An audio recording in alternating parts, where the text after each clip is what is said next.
Morning all. It's morning here in China anyway, so that's why these videos are all a bit late.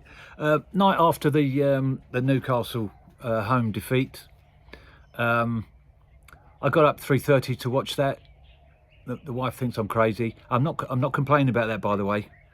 All you guys who actually go to the home games and away games in the cold and spend your money and whatever. So I'm not complaining about that. I watched it from the comfort of my bed, so I had the choice to go to sleep anytime I wanted, which trust me, after that record-breaking amount of corners I saw Newcastle take in the first half, I nearly did at half-time. But I stayed awake and I thought, wow, this is a miracle. We're going to half-time at 0-0. I thought, great.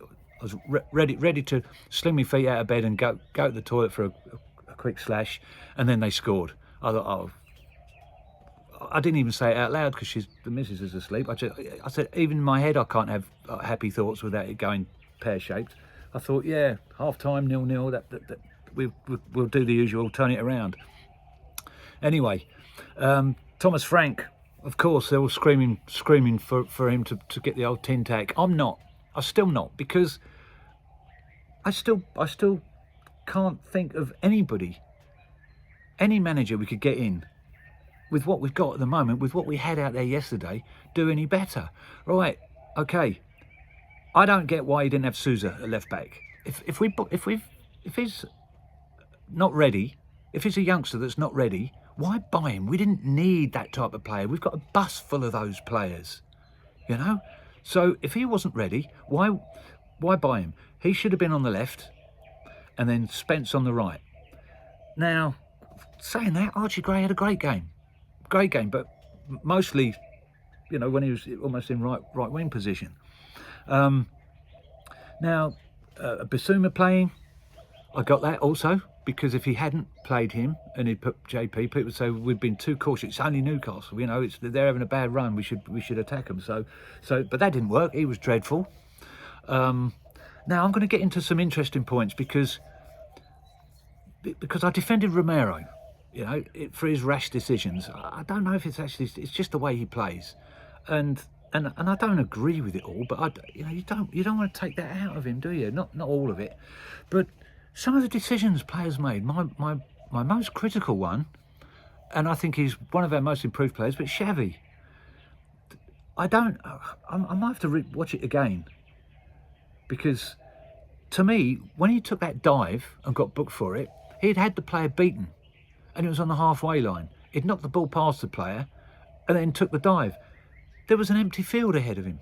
There was an empty half a pitch where he could have run into and been one-on-one with the goalkeeper.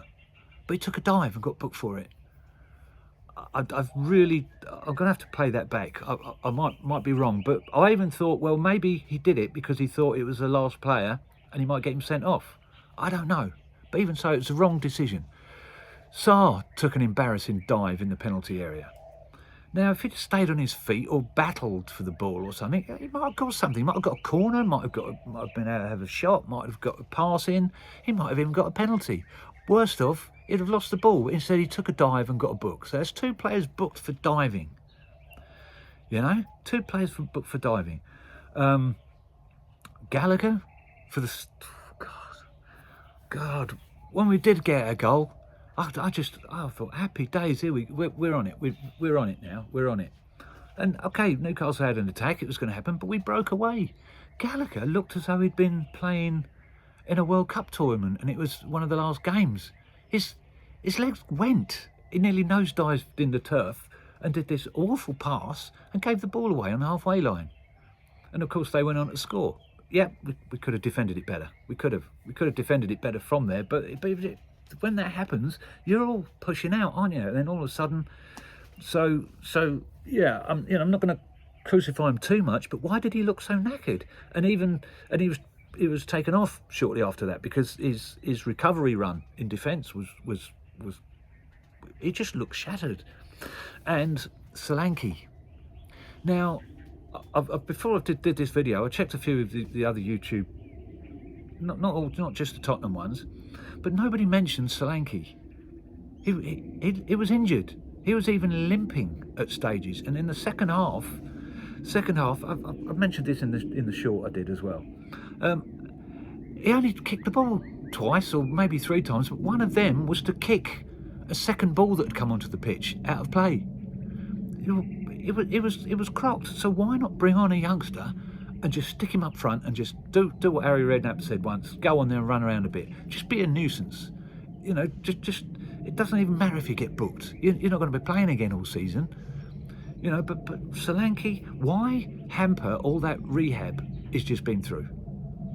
You know, because we look like we're going to lose it anyway. So I don't blame Frank. I don't know who are you going to get now to perform miracles with this lot. I really don't get it. I mean, if we survive it, oh God, I think we will. I think we'll get past Arsenal and get a few players back. And to be honest with you, what we've got to start doing now is let Frank play the Brentford way, even if we hate it. Just stop conceding. I don't care if we win, if we draw every game 0-0 now to the rest of the season, because I witnessed relegation years ago, and I must admit it was great going to White Hart Lane and see us win every game until near the end of the season when we nearly cocked it up. We were flying and then got promoted third. No playoffs in those days, so yeah. You know, it was great watching us win nearly every home game, but no, we don't want to be relegated. So I you know, he can't win. He can't win if he tries to play stoically and try for the door. He gets crucified because it's not the Spurs way. Then we try the Spurs way and we get thumped. At this stage, I don't care what way, how ugly it is. We don't want to get relegated. Trust me. And people saying Levy's selling his shares because he thinks we're going to get relegated. Well, we're making money outside of football, so he's still making money on his shares. So I don't know what that's all about.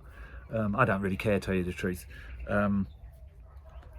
Oh my God, it was just that watching the corner after corner after corner on the first half. Like, what is going on?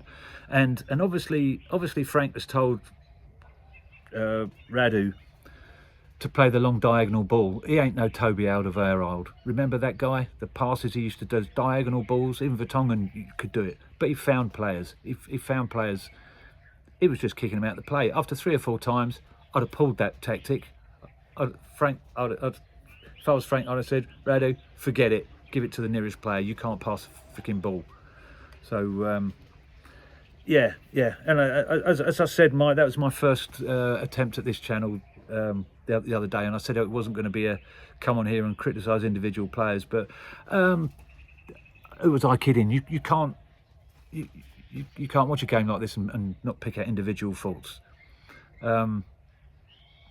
Yeah, Gallagher, I'm not blaming him. It just, I don't understand why his legs, he looks so knackered.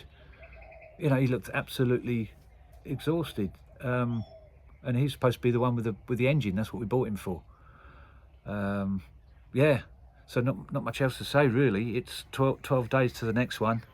And what good is it going to be to change a manager? I don't know, stupid thing to say. I know a lot of you will say that stupid thing to say, but I think stick with him. I really do. I can't think of who is going to wave their magic wand. Oh, I don't know. Bye bye.